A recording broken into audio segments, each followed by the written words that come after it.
welcome to This Explainer. Okay, if you're like most people, the economy probably seems pretty confusing, and honestly, sometimes it feels completely backwards. Today, we are diving into a specific framework to answer a huge question: why everything gets more expensive, the economic laws nobody teaches.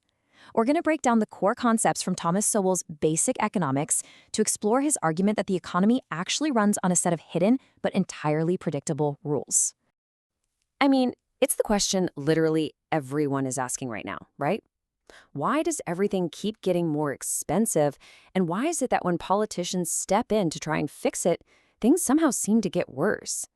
Well, to answer this, Sowell argues that we have to bypass our normal assumptions about good intentions. Instead, we need to look at the objective, mathematical mechanisms that he believes actually drive prices, shortages, and wealth.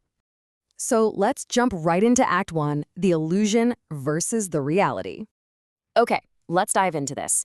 The very first core principle in Sowell's framework is that economies run on actual rewards, not just good intentions.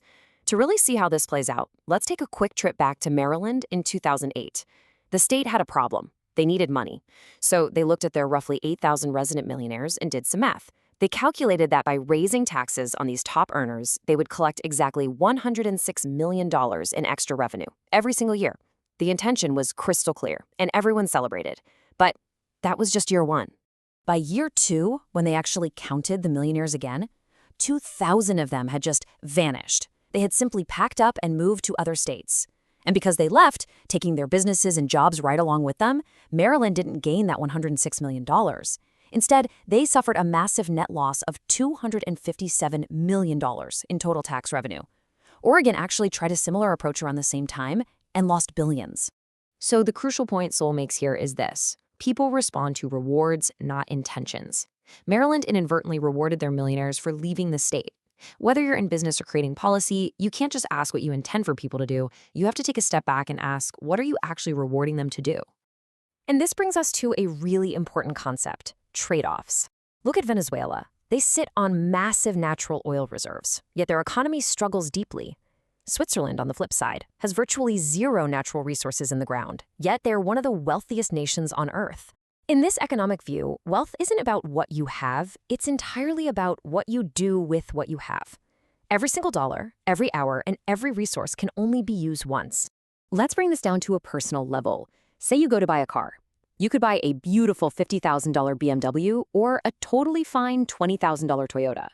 But the BMW doesn't just cost you 50 grand. If you bought the Toyota and invested that extra $30,000 instead, over 30 years, that money could grow to nearly $250,000. That is the hidden trade-off. The real question you have to ask yourself every time you spend your money or your time isn't just, can I afford this? It's, what am I giving up to get this? All right, moving on to Act 2, the secret language of prices. Now that we understand personal trade-offs, let's zoom out a bit. How do invisible signals coordinate human behavior on a global scale? Well, there is this famous story about Soviet leader Mikhail Gorbachev visiting Britain. He looked at the massive city of London, which, by the way, hasn't grown enough food to feed itself for a century, and he asked Prime Minister Margaret Thatcher how the government ensures millions of people get fed every single day. Thatcher simply replied, "I don't. Prices do."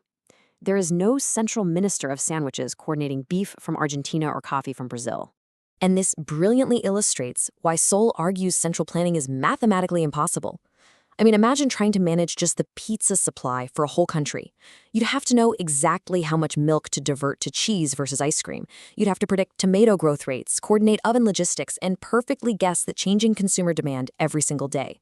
No human or computer can calculate all that, but prices solve it automatically. When pizza is scarce, prices rise, signaling suppliers to make more. When there's a surplus, prices drop, telling them to slow down. In this framework, prices are basically the only honest signal of truth we have. Want to see what happens when you tamper with them? Imagine a school announces unlimited free pizza at lunch. What happens? First, the early kids show up and grab extra slices, hoarding them just in case. And because of that, the kids who arrive late get absolutely nothing. The pizza is gone in 20 minutes. By artificially making the price zero, you create immediate chaos and artificial scarcity. Now, this microexample scales up to entire economies. When breaking down the math of price controls, Sowell points out that when New York City sets rent prices artificially low, it's exactly like the free pizza. People hoard space, College kids move out of their parents' houses earlier, and landlords simply stop fixing roofs because they lose money on the repairs. You end up with thousands of abandoned, rotting apartments right next to widespread homelessness. Over in Zimbabwe, artificially low food prices meant farmers literally couldn't afford to sell, leading to empty stores and starvation. Conversely, when India guaranteed artificially high prices for wheat in the early 2000s, farmers overproduced to capture the profit. The result? 11 million tons of surplus wheat rotting in warehouses while people elsewhere went hungry. So, whenever you see price controls proposed, Sowell's advice is to ignore the intention and ask one brutally objective question. What happens to this supply? When you break the price signal, you break the system. And the tragic irony, he points out, is that while these controls are almost always intended to help the poor, rich people always find workarounds. They have connections, they can pay bribes. It's the poorest people who suffer the absolute most from the resulting shortages. Which leads us to our final section, Act 3, Value, Wages, and Trade. Let's bring these giant macro concepts back down to your personal choices, starting with how profits and losses actually guide human effort. Think back to trading at the school lunch table. If you bring fruit snacks and everyone wants to trade for them, you make a profit. That's a signal saying, yes, do more of this. But if you bring raisins and literally nobody wants them, you take a loss. That signal says, no, stop doing this. Sowell argues that when governments bail out massive, failing companies, they completely break this vital feedback loop. They force resources like steel, engineers, and electricity to stay trapped making raisins that nobody wants, funded by tax dollars, instead of letting those resources move on to create things people actually value. Now, what's really interesting about this slide is that this exact same logic applies to wages. So Grauel defines wages simply as prices for value created. Imagine you're on a lemonade stand. You hire Maria, and she helps you sell $10 extra worth of lemonade an hour. Because of that, you can easily pay her up to $10.